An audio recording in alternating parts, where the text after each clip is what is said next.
¿Qué tal, amigos? Bienvenidos a un episodio más de su podcast de filosofía titulado Filosofía para Todos. Siempre es un gusto, siempre es un placer contar con su presencia, contar con sus oídos para poder discutir de estos asuntos del pensamiento, de la razón y de la filosofía en general, ¿no? Les agradezco mucho las visitas y los comentarios en el video de Quetzalcóatl.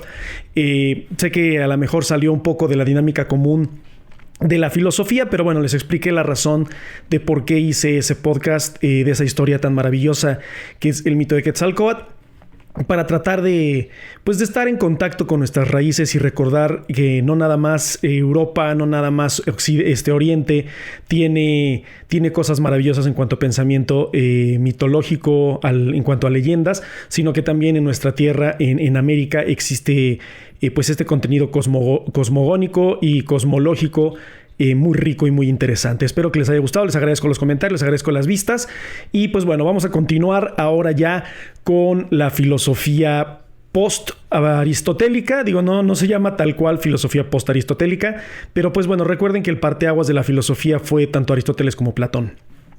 A Platón dándonos esta perspectiva del materialismo y Platón desde el idealismo y Aristóteles desde el materialismo.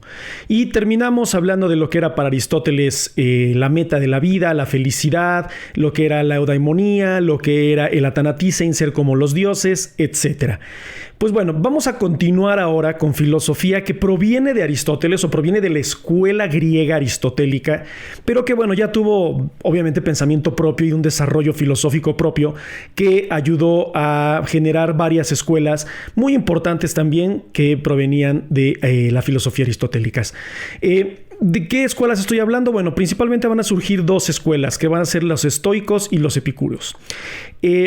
¿Por qué se llaman así? Bueno, los estoicos provienen de la filosofía de Zeno de Sitio, que funda un lugar conocido como la Estoa, que era donde se llevaban a cabo estos pensamientos filosóficos, y los epicúreos vienen del filósofo Epicuro, que es uno de los grandes seguidores de Aristóteles y que veremos más a detalle en este episodio. Justamente vamos a hablar de Epicuro. ¿Quién era Epicuro? Bueno, Epicuro surge como un seguidor de la filosofía aristotélica. 17 años después de la muerte de Aristóteles, él va a fundar una escuela que no va a continuar tal cual con la filosofía aristotélica, pero va a tomar o va a retomar cosas de la filosofía aristotélica para fundar su propio pensamiento. Y esta escuela se va a conocer como el Jardín. En el jardín va a ser un lugar recluido, va a ser un lugar donde se va a llevar a cabo filosofía terapéutica. Vamos a ver qué es eso de filosofía terapéutica. Se va a enseñar el camino de la vida o la forma en la que se debe llevar la vida. Era un lugar donde se hacía mucho pensamiento, mucho razonamiento. Ya no era tanto como Aristóteles de estudiar la física, matemáticas, o como Platón, que también estudiaba ciertas cuestiones esotéricas, etc. Aquí es más enfocarnos a la vida, a los placeres de la vida. Por eso muchos filósofos o muchos divulgadores filosóficos llaman a Epicuro y a los estoicos como los hedonistas, ¿no? Que porque se buscan el placer tal cual. Vamos a ver qué tanto tiene de cierto esto, qué tanto en verdad eran hedonistas, qué tanto se enfocaban única y exclusivamente en eso. Pero el jardín era un lugar bastante recluido, un lugar bastante especial para Epicuro para poder hacer este pensamiento sobre la naturaleza. Sin embargo, bueno, les digo, no es la única. También surge el pensamiento de los estoicos con Zeno de Sitio. Va a surgir también varios filósofos de la escuela epicúrea que van a ser como Lucrecio, ¿no? Van a surgir alumnos, bueno, no alumnos, sino seguidores también de la filosofía de Zeno de Sitio, de los estoicos, como va a ser Séneca. En fin, va a haber muchos seguidores de esta filosofía, que es muy importante. Pero vamos a ver aquí cómo estos filósofos fueron retomando el conocimiento también de Aristóteles y de Platón, y cómo ellos también empezaron a forjar su propio conocimiento derivado de lo que estudiaron de Aristóteles, derivado de lo que estudiaron de Epicuro, derivado de lo que estudiaron de Zeno de Sitio, de Séneca, etc. Cada quien ya va a empezar a aportar una pequeña semilla a su filosofía desde estas grandes corrientes filosóficas que surgen después de Aristóteles, que son el estoicismo y el epicureísmo. Si ven que estoy volteando, ya saben, tengo mi libreta asquerosa, esa con todos los rayones por todos lados, y por eso ven que estoy volteando, ¿no? Pero bueno, ¿a qué se dedicaba específicamente el jardín de Epicuro? Bueno, el jardín de Epicuro lo que va a hacer es estudiar la naturaleza. ¿Por qué? Bueno, había muchas razones por las cuales los epicúreos, bueno, es que yo había estudiado en diferentes idiomas y es como epicureanos o epicúreos, pero ustedes pueden googlearlo y buscarlo como es la pronunciación correcta. Van a estudiar la naturaleza. ¿Por qué la naturaleza? Bueno, porque ellos decían que el ser humano tiene que estar en contacto con la naturaleza. Esto, voy a hacer un paréntesis aquí tantito, es una vez más una conexión con la filosofía de la India. Todo el budismo, todo el hinduismo, el mismo taoísmo, habla de la naturaleza misma, de estar en contacto el ser humano con la naturaleza. Hay mucha influencia por parte de Occidente aquí, por parte de Oriente, perdón. Y es muy importante retomar que Epicuro en realidad también hablaba sobre este contacto con la naturaleza y la importancia que había de la naturaleza, ¿no? Él decía que a diferencia de lo que creían los griegos comunes y corrientes, que era que la existencia de los dioses era lo que generaba todos estos fenómenos naturales, él decía que era lo contrario, que los dioses estaban en la naturaleza y lo que nosotros veíamos eran representaciones de los dioses. Por poner un ejemplo, se decía que Zeus era el dios del rayo y por eso cuando Zeus se enojaba caían rayos.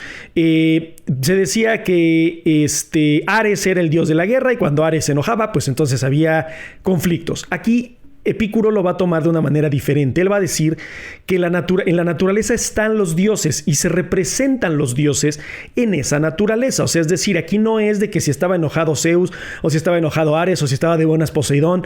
No tiene nada que ver con eso porque vamos a ver qué tan importante es esta cuestión de los sentimientos para Epicuro. O sea, nada que ver. Él decía, en la naturaleza se encuentran los dioses y lo que vemos es la representación de los dioses. Zeus es el rayo. Y Zeus aparece cuando es necesario que haya un rayo. Aparece la lluvia cuando es necesario que haya lluvia. Cuando hay maremotos es, bueno, digo, no necesario así tal cual que haga falta un maremoto, pero digo, es porque están los dioses ahí. Pero no es porque estén representando ningún sentimiento o estén tratando de revelar algún sentimiento. Lo que están haciendo es presentarse o representarse en la naturaleza. Esto es muy importante y es bien interesante porque dado a la filosofía griega que nosotros conocemos, o más bien la mitología griega que nosotros conocemos, pues son representaciones humanas, ¿no? O sea, es el Zeus, es el viejito, el señor barbón, medio mamey, que representaba el rayo, ¿no? Él dice, él no tiene absolutamente nada que ver con eso. ¿Por qué? Porque incluso los dioses, para Epicuro, no tenían una representación antropomórfica, o sea, es decir, no había una figura humana de los dioses para Epicuro. Él decía que si tú ves el rayo, ese es Zeus. Si tú ves la guerra, ese es Ares. Si tú ves los maremotos, ese es Poseidón. No hay un señor abajo con un tridente moviendo el agua y haciendo que cause miles de maremotos. No, ellos son la representación de la naturaleza. O la naturaleza son ellos. En la naturaleza están los dioses. Y eso, si ustedes recuerdan, tiene mucho que ver con Tales de Mileto, cuando Tales de Mileto decía que todo está lleno de dioses. Entonces, aquí se retoma, imagínense, Epicuro se va hasta Tales de Mileto para decir, efectivamente, los dioses están en la naturaleza, pero no son seres con sentimientos, no son seres con pasiones, no son seres con placeres, con satisfacción, no tienen forma humana, o sea, no son ni siquiera dignos de ser alabados. ¿Por qué? Porque no buscan ser alabados. Ahorita voy a explicar más a detalle eso. Ahora, como también se estudiaba la naturaleza en el jardín de Epicuro, se va a estudiar el mismo átomo. Si ustedes recuerdan cuando hablábamos de Demócrito y hablábamos del átomo, de esta partícula pequeña e indivisible, él también va a retomar porque va a decir que todo está formado de átomos y tiene que ver también con Aristóteles, que recuerden que Aristóteles hablaba que todo está conformado de materia. Entonces, al todo estar conformado de materia, necesita estar conformado de algo. Recuerden las causas aristotélicas. Si no lo recuerdan, aquí les dejo arriba el enlace al video para que recuerden las causas aristotélicas. Él va a decir, Epicuro va a decir, tenía razón Aristóteles y tenía razón Demócrito. Todo está conformado de materia y esta materia tiene partículas pequeñas llamadas átomos. Sin embargo, él va a entrar a un análisis más complejo y más profundo. Él va a decir que los átomos, o sea, en el principio de las cosas, se encontraban en un vacío y estos átomos estaban en constante caída todo el tiempo. Es decir, imaginemos un plano, voy a tratar de pintárselos aquí, donde los átomos están en caída constante. Estos átomos van a estar constantemente cayendo, y él va a meter aquí un concepto que va a llamar como el vaivén atómico, que es decir, que hay un pequeño impulso, una pequeña fuerza, llamémoslo aristotélicamente motor inmóvil, si no, también les voy a dejar el video aquí arriba del motor inmóvil, que pega en un átomo, y este átomo, o sea, imagínense, están en constante caída, entonces al pegarle uno, le pega al otro, le pega al otro, y empieza a haber un choque de átomos constantes y un flujo de cosas, que es lo que genera el primer cambio, genera las cosas, lo que genera la creación de todos los objetos materiales que nosotros podemos conocer. Él lo va a llamar el vaivén atómico, la caída de átomos en un vacío donde una fuerza da un primer impulso o un golpe, y este golpe es el que genera el cambio primero, o el cambio o la generación o la creación de todas las cosas. Fíjense cómo hay mucha influencia de Aristóteles, fíjense cómo hay mucha influencia de los presocráticos. O sea, aquí vamos a darnos cuenta que la filosofía va a ir evolucionando paso a paso, poco a poco, y nos vamos a dar cuenta de la importancia que tienen los previos filósofos en los filósofos nuevos. Eso es parte de la naturaleza, es parte de la vida, parte de los estudios es saber que el que fue anterior a ti tuvo un aporte importante en tu pensamiento, y en el del pensamiento anterior, el anterior, y así sucesivamente. En la filosofía no es que haya ideas originales únicas.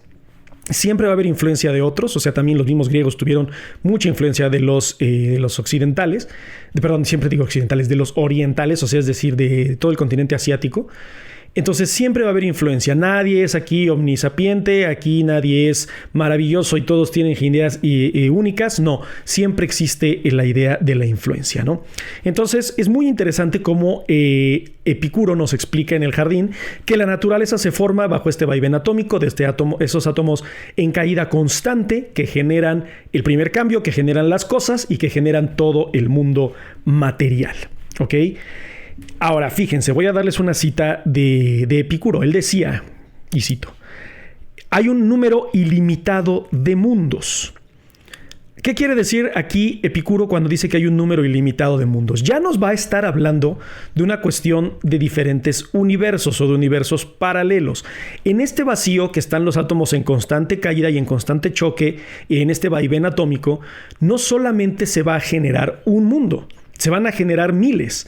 Y él lo piensa, o sea, cuando habla del vacío y estos átomos en caída, no lo va a pensar como en una cuestión particular, o sea, me refiero a partículas, sino que él piensa en el universo. El universo es un vacío donde todo está en constante movimiento. Entonces dice, si aquí hay vida y si aquí hay un mundo, debe de haber un mundo más allá de este mundo. Entonces, fíjense qué interesante es. Ya él nos empieza a hablar de una vida más allá de la vida que nosotros conocemos. Y les estoy hablando de que Epicuro fue casi contemporáneo de Aristóteles, siglo II antes de Cristo, y ya se hablaba de vida en otros planetas, bueno, en otros mundos, no quiero decir planetas, quiero decir en otros mundos, universos, ¿no? Digo, es que me quedé traumado con el hecho de que dicen que sí existen los aliens, pero bueno, ese ya es otro tema. Pero fíjense qué interesante es que Epicuro ya lo trataba en ese momento. Ahora, algo también sumamente interesante de Epicuro es que dice, claro, hay un movimiento, hay un primer movimiento, la caída, se generan las cosas, etcétera, pero no hay un Dios, no hay un diseñador, no hay una teleología. Recuerden Aristóteles cuando se hablaba de la meta de la vida, o sea, no hay un telos en la vida. No, dice Epicuro, no hay en la vida una meta. Existe la vida y depende de cómo vivas esa vida el resultado que vas a obtener en la misma. Y les voy a citar sobre esto de que no hay un diseñador y que no hay meta en la vida. Dice, los movimientos, los cambios, los eclipses, la salida del sol, la puesta del sol, están relacionados a fenómenos que ocurren sin la presencia ni ayuda de ningún dios ni de ningún orden divino. Pregunto, ¿eran los epicúreos ateos? Díganme aquí en los comentarios, ¿creen que sean ateos? Porque pues al decir que no hay un diseñador, no hay nadie que genere la vida, no hay nadie que genere el cambio, entonces ¿son ateos? Bueno, hagan su reflexión, sin embargo yo aquí les contesto. Recuerden, pueden ir pausando el video, pensar y a lo mejor decir, a ver si será, no será, y ya que continuemos ya dirán si sí o si no, si llegaron a la misma conclusión que llegué yo o que llegaron los epicúreos. Bueno, no pueden considerarse ateos los epicúreos o Epicuro tal cual. ¿Por qué? Porque él decía que todo está lleno de dioses, los dioses están en la naturaleza, pero como no son dioses antropomorfos, como no son dioses con sentimientos, como no son dioses que se preocupan, pues entonces a veces nuestro razonamiento nos dice, pues entonces eso no es un Dios. ¿Por qué no? O sea, toda la vida le hemos dado esta cualidad humana a los dioses y no necesariamente tienen que ser los dioses humanos o tener ciertos apetitos humanos. Y eso es lo que dice Epicuro. Yo no digo que no haya Dios, simplemente digo que no hay un orden diseñado, prediseñado para la naturaleza. Existen los dioses, pero los dioses no se preocupan por lo que sucede en la naturaleza. Y eso es sumamente interesante. Entonces, sí hay dioses, pero no son dioses típicos, comunes, como los que estaba acostumbrado, bueno, o lo que estábamos acostumbrados todos. Digo, iba a decir que no están acostumbrados los griegos, pero creo que todos estamos acostumbrados a los dioses antropomorfos, sentimentales. Diosito se enoja, Diosito está contento, Diosito está feliz de que me porte bien, etc. Epicuro dice, eso no es cierto, eso no sucede y eso no va a pasar jamás, ¿no? Pero bueno. Hubo muchísima influencia en muchos filósofos. Vamos a ver ahorita a qué filósofos influyó Epicuro. Ya lo mencioné algunos hace un momento, pero va a haber uno que va a ser sumamente importante. Antes de entrar a él decía que, no sé si ustedes conocen la frase de Einstein, que dice que Dios no juega los dados. Bueno, aquí hay una muy parecida de Epicuro que dice, los dioses no juegan con el cosmos. O sea, estoy hablando de astrofísica cuando me refiero a Einstein y estoy hablando de filosofía cuando me refiero a Epicuro. Piensen en el montón de tiempo que pasó para que Einstein llegara a esa conclusión y el tiempo en el que Epicuro dijo algo muy similar. Los dioses no juegan con el cosmos.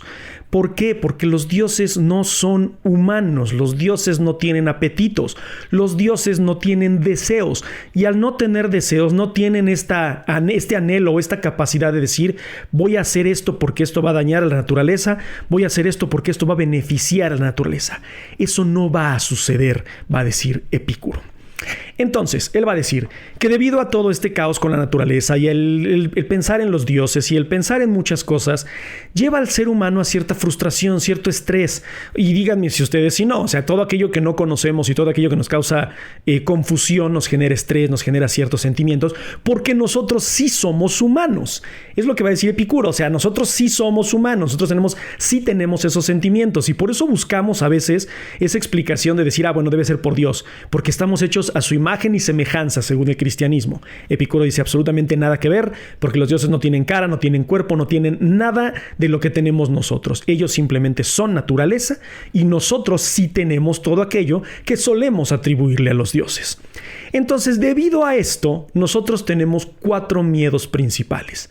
Y estos 4 miedos principales son los que nos generan todos los sentimientos negativos de los cuales ustedes puedan imaginar que hay. Dice, todo radica en estos 4 miedos, que son el miedo a los dioses, el miedo a la muerte, el miedo al fracaso y el miedo al sufrimiento.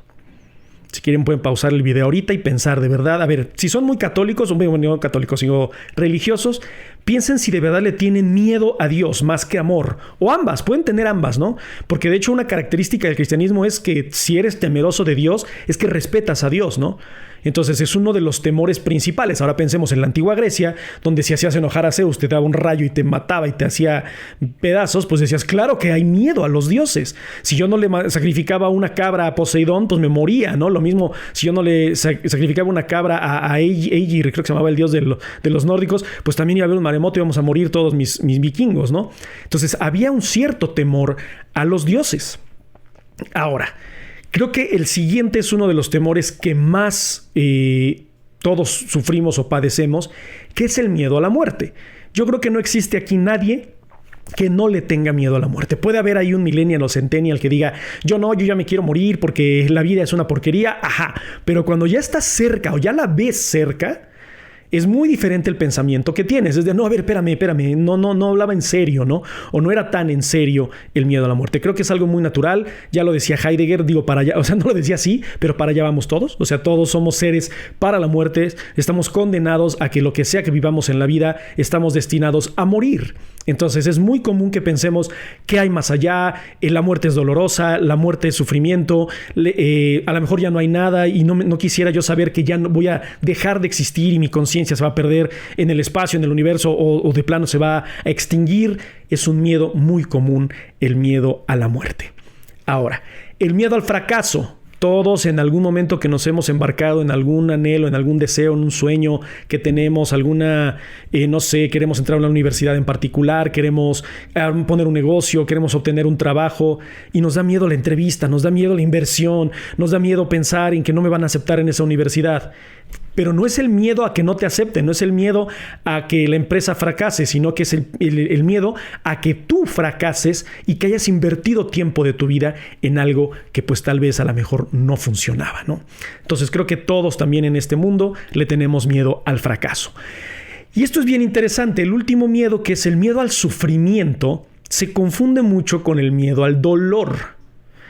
Regresando al budismo, Buda decía, Siddhartha Gautama, Shakyamuni, como lo quieran pintar a Buda, él decía que el dolor es inevitable, las cosas en la vida te van a doler.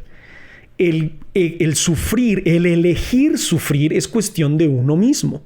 ¿Por qué? Porque el dolor va a estar presente, la muerte de un familiar, el mismo dolor físico va a estar presente, el dolor sentimental, emocional, etcétera. Pero el que esté uno repitiendo, ay, es que me dejó, ay, es que por qué no fueron las cosas diferentes, es que extraño a mi mamá, extraño a mi perro, etcétera, eso ya lo eliges tú porque no hay nada que puedas hacer para solucionarlo. Entonces, si no hay nada que hacer para solucionarlo, ¿por qué sufres? ¿No? Bueno, ya estoy haciendo un spoiler de la filosofía epicúrea, pero es muy interesante cómo existen estos 4 miedos según Epicuro, y si lo analizamos en el siglo XXI, todavía aplican esos miedos. Digo, tal vez a lo mejor el de Dios ya no tanto. Digo, sigue habiendo muchísima gente religiosa que tiene a lo mejor temor a Dios, pero creo que los otros 3, lo que es la muerte, el fracaso y el sufrimiento, es algo que es una constante en nuestras vidas, ¿no? Sin embargo, tenemos una buena noticia, tenemos una luz al final del túnel. La filosofía de Epicuro nos va a ayudar a aliviarnos de esos males. Y él va a decir que lo que necesitamos hacer es alcanzar un estado de inmolestabilidad, libre de cualquier molestia, libre de cualquier ansiedad, de estrés, sufrimiento, y que sí se puede alcanzar. Y este estado es lo que Epicuro más adelante va a llamar como ataraxia. Un estado en el que nada nos molesta, un estado en el que nada nos perturba, un estado en el que estamos libres del miedo a los dioses, un estado en el que estamos libres del miedo a la muerte, del miedo al fracaso y de miedo al sufrimiento.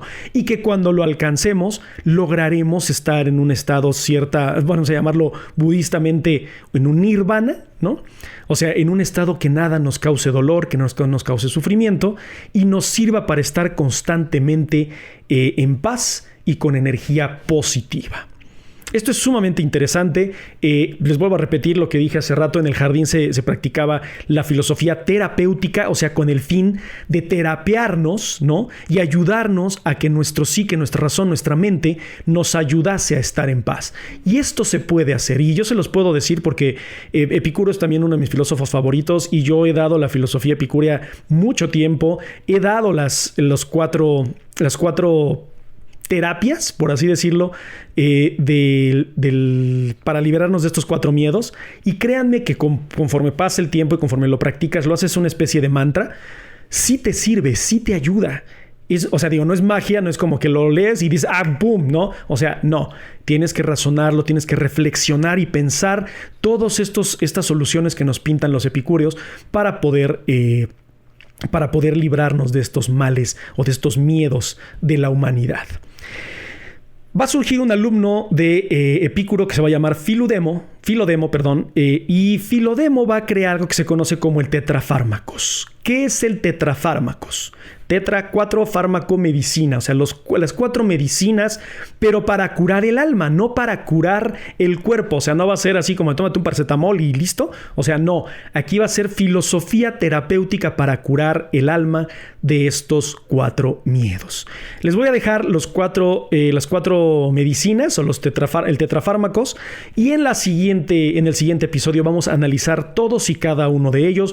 Vamos a desmenuzarlo y vamos a ver lo maravilloso que puede ser y lo útil que puede ser la filosofía de Epicuro, o bueno, en este caso de Filodemo, que fue alumno de Epicuro, para poder estar en paz con nosotros mismos y qué tanta utilidad tiene en el siglo XXI. Y recalco el utilidad porque se sigue diciendo y se sigue pensando que la filosofía no sirve para nada, que es perder el tiempo, que es nada más estar ensimismado uno con sus pensamientos, pero créanme que toda la filosofía tiene una utilidad.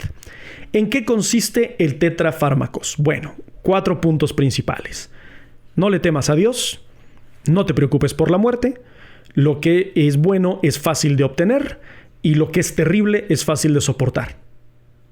Suena súper fácil, ¿no? Pues va, güey, órale. No le temas a Dios, va, no le tengo miedo a Dios. No te preocupes por la muerte. Pues ya no me preocupo por la muerte. Ajá, sí, güey, pero ¿cómo? O sea, ¿cómo puedo hacerlo? Porque decirlo es muy sencillo. Ya llevarlo a cabo es lo que puede llegar a ser un tanto complicado. Pero en la siguiente sesión, esta fue una breve introducción a la filosofía de Epicuro y sus seguidores, vamos a analizar y desmenuzar cada uno de estos puntos del tetrafármacos y cómo sí funciona. Entre más lo razonemos, van a darse cuenta que conforme lo vayamos razonando va a ser como de, claro, güey, tiene sentido, tiene razón. Por supuesto que tiene esa utilidad y claro que me puede ayudar a mí como ser humano a librarme de estos 4 males o de estas 4 energías negativas que permean nuestra mente constantemente y más ahora en el siglo XXI, que más agobiados estamos por todos estos males de la humanidad. Muchísimas gracias por su tiempo, muchísimas gracias por su atención. Espero contar con su presencia en el siguiente episodio para hablar del tetrafármacos y recuerden que la filosofía los acompañe.